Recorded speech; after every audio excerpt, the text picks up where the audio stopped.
we do want documentation of this stuff happening. War, not terrorist attack. Well, we would want the documentation of the terrorist attack so we could say, yes, this really happened. We have... No, but not at this cost. I don't obviously like the dude. No, of course not. And you're not defending him. I'm not either. defending him, right. but I'm saying if you happen to be a photographer or that you're working and you... Let's say he didn't have pre-existing knowledge. That's very skeptical if he did. Right. Yeah. He probably did, but let's say he didn't and he finds himself in that situation. You're a photographer, you're a journalist, and you are in that situation. What is your responsibility to do? What do you do? Do you not document? Do you run away? Because you're not going to stop them from... are probably the most likely things that I would hope somebody would do. I don't know if you guys saw this story. If you haven't, you've been living under a rock, but pictures have surfaced. Not in Iraq. See what I did there? Whoops. Pictures have surfaced showing Reuters, AP, CNN, and New York Times reporters that are embedded with Hamas. And these are photographers, and they were documenting the October 7th terrorist attack that Hamas carried out on Israel. And when I saw that, I thought, okay, now is this some stringer photographer that just picked up a contract with one of these organizations? And I'm like, it looks like there's a little bit tighter connections than that. But one of the photographers, AP and CNN, Hassan Esliah, documented himself standing in front of a burning Israeli tank on the day of the attack, and has since deleted the tweet. I'm not sure why, but the tweet said, live from inside the Gaza settlements, and came with this footage that showed him in front of the in front of the tank in the now deleted tweet. تم خطف جميع من كان داخل هذه الدبابة جميع من داخل هذه الدبابة تم خطفهم قبل قليل من قبل عناصر كتائب القسام في هذا المكان كما شاهدنا بالعين المجردة Interesting that you don't see anything on there that says that he is part of the press. Right. That is a vest that says photographer, press. Don't shoot me maybe would have even worked. I don't know. Just something on there saying that he is not necessarily involved with these people. It's just we'll talk about whether this is okay or not, but right off the bat I'm like, that was his free time, Gerald. That's what he likes to do. He's a hobbyist. You know? Goes on raids to what? Exactly. Thank you. You like wine. He likes watching, terrorist rape attacks. Exactly. I mean, he's like, everybody in tomato potato was taken hostage. Yeah, whoever was left alive in that tank, men were probably killed in there, women too. Who knows? But people were killed, and I'm certain that they weren't treated very well. That the people that were taken as hostages. This is a really bad thing, and I understand you're just taking photos, but still, we'll see. We'll see where this goes. I don't better camera. That's your critique? I mean, yeah. What a I thought he's a geek. photographer. He's using his phone. Come on. Use your camera. Anyway, he's credited for another photo documenting Palestinians entering Israel from the Palestinian side of the Gaza border. I mean, they're on bicycles entering Israel. I mean, that's a little crazy, but whatever. But they're entering in. This is on the October 7th attack. So it's not like they were just kind of going for a ride. And additionally, he was photographed with the mastermind of the October 7th attack. That looks a little suspicious right there. You think so? A little bit? Oh, getting kisses? What's his name? Thrown off a Yahya Sinwar? Yeah. The guy that was planning these, the master. So that's the guy kissing him? Yeah. Yes. Oh. The guy kissing him is the mastermind. Why are you gay? And you were smooching with my brother. It's not your brother. You're not Ilhan Omar. Reuters also published the photos from journalists who happened to be at the Gaza-Israeli border, happened to be there just in time to capture the attack. And this image was of an Israeli soldier who was dragged out of a burning tank. Maybe the burning tank that we were talking about just a few minutes ago. Doesn't look like he's doing too well. Typically, when tanks end up burning, it's not because of engine trouble. Typically, they get hit by rockets. These people in these tanks, like it's absolutely horrifying what probably had to happen for those people to be captured. And Reuters, to their credit, has denied any advanced knowledge of the attack. And CNN has since severed ties with Esliah. I don't think that's enough. No. Sever Eslaiah's head, maybe. I don't know. I'm not calling for violence. I would never do that. Easy. No. Get on Twitter for stuff like that. No. We can't. No. It's okay. It's Mug Club. We don't have to dump. You guys know I'm kidding anyway. But if this guy knew of the attacks and participated in these attacks, I'm not kidding. Let justice be done. And Benjamin Netanyahu didn't mince words in accusing the journalists of participating in the attack. So let me read The National Public Diplomacy Directorate in the PMO, I don't even know what any of that is, views with utmost gravity the photojournalists working with international media joined in covering the brutal acts of murder perpetrated by Hamas terrorists on October 7th. These journalists were accomplices in crimes against humanity. Their actions were contrary to professional ethics. Look, I understand that there are a lot of questions about this, and I hesitate. I know I said sever the guy's head, but listen, let me just hear me out. I don't want to jump to conclusions, even though that would be a big jump to conclusions. So I'm saying, like, let the justice system work its way out, and then if he is found to be guilty of some crime, then sever his head from his body. Yes. I think that may be an appropriate thing. If you're going around documenting children being murdered, women being raped, men, women, and children being taken hostage, men and women being killed in front of their children. If you're documenting all of that and you're not doing anything about it, if you know that that's going on and you're not, how in the world are you not a part of that? I'm sorry. At what point do we have to go, this isn't like covering war, in my opinion. Well, I just, it's a terrorist attack. It's like somebody on one of the flights that flew into the tower, and it's like, yeah, I could have stopped it and all, but I was getting photos. Like, it's a terrorist attack. That's not the same thing as being in a battle where one side knows you're attacking the other side. You guys are fighting each other, and there are people here that are documenting what's going on. It's not the same thing. Yeah, it's kind of. I understand the struggle. It is a little bit of a struggle, and when I first read this, I want to jump to the same thing as you do, but at the same time, water's warm. Jump on in. We do want documentation of this stuff happening. War, not terrorist attack. Well, we would want the documentation of the terrorist attack so we could say, yes, this really happened. We have no, but not at this cost. I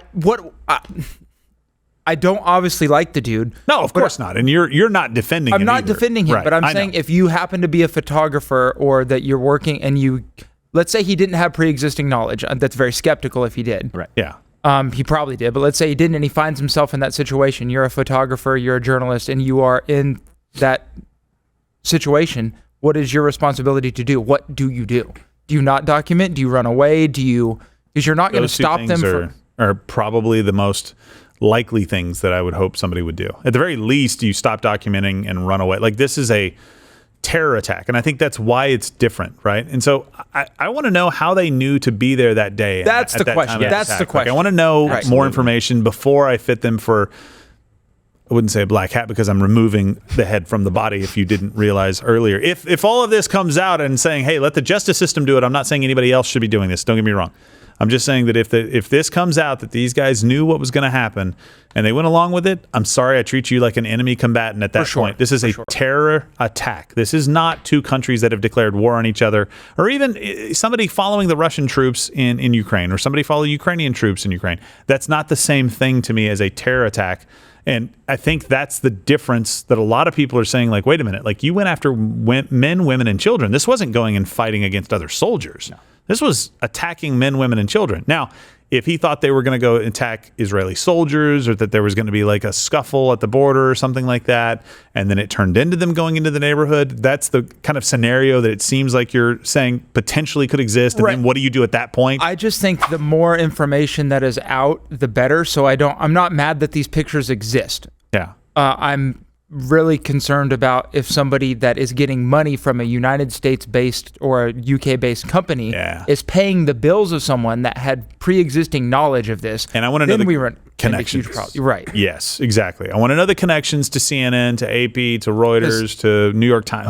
Exactly. All of them. I want to know the connections, and I want to know what they knew.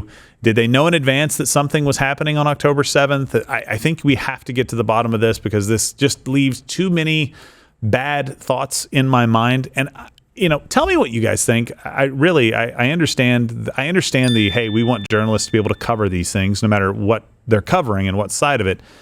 Where's the line for you guys? Toolman, what do you think? Where's the line for you on this? I don't know. I mean, if he was partaking in it, like, you saw. I don't think he's fighting. He's not doing that. But I mean, judging by the clip, it's not like he's. Was he celebrating it? I was trying to read what he's saying. He was using the words kidnapped, so... Yeah. But why was he allowed to be there with those people without any sort of press identification? It seemed like what he was saying was kind of like he's like just stating what's happening. Right. Just stating facts. I'm not. Everybody in this tank just got kidnapped. Right. Yeah. And I mean, so the tank scene is not the one. Like, there's another video of another reporter, I think, on a motorcycle, and he's got a hand grenade in his hand. See that seems like black and white. Yeah, it seems like you're participating. I don't know. Hey, it was unprepared. It's a prop. He had his cell phone. He didn't have his, they probably the camera he uses. So here's the question. Let's separate two things. Let's say that you look at, and this doesn't mean you agree, but just go with me on this. Let's say that you agree, or that you can imagine a world where Hamas attacking an Israeli tank, soldiers, is different in some substantial way, enough to where you're like, I want that documented. If it's a journalist on one side or the other, that's fine. Somebody being there, they're kind of a neutral observer. They're not doing anything, right? So let's say that that's there. But then when they start going into neighborhoods and killing men, women, and children and doing the things that we know that they did, going into a festival and shooting people that are just there for a concert, like at that point, you've got to, and your life may be on the line at that point, but I understand that, but you either leave, remove yourself from the situation, you stop recording what's going on, get out of there in some form or fashion, because now this has turned into a slaughter of innocent civilians. I completely disagree with that. What do? You just go there and film it? Yes, people need to see this. So people are going to know what happened. It's not like the we're visual depending on that guy. Go ahead, Lane. I just think the visual component can actually change people's minds more than anything. That's why people stage propaganda photos. I know, but my problem is, one, how do you live with yourself? I can understand it being difficult to see anybody be killed, especially soldiers. You're doing a service, I think, to let the world know this. You're not warning anybody. You're not helping in some way. Like this is one of those things where I'm like, I just don't know if you can go. And I know your point, and I understand. It's a very reasonable position that you're holding, but I just don't know how I can think rationally that if I were in this position, that I would be able to live with myself if I didn't at least try to do something, or at least try to remove myself from the situation and warn people, make a phone call, do something, or at the very least just stop recording it, because I know that I can be a witness. Like, they could just talk to me if they need to know what happened. There's going to be plenty of evidence of people dead at the scene that the Israeli soldiers, when they came into that, saw. That's compelling enough, I think. Actually seeing these things, I don't think we have to actually see it, especially in a terrorist attack. But look, you guys let me know what you think. This story's developing. Do you think that the journalists coordinated with Hamas to be there to document the attack? Even if they didn't coordinate, how can they justify not warning of the impending attack? And given what we know happened, how can they justify not doing anything to try to stop it? Or do you think maybe they did? Or should we just allow journalists to cover it no matter what? Maybe that's the answer, and it's just not sitting well with us right now because it's so fresh and it's such a horrific act, and we're not able to kind of rationally think through it as well as we normally would be if it was a hypothetical scenario. So I don't know. It's difficult. The one example that I always thought about was if you were embedded, and I think this happened in Vietnam, potentially in cases where you were embedded with the enemy as a journalist, and they're about to do an ambush on American troops, and you happen to be an American or somebody who has maybe you grew up in Canada or something like that.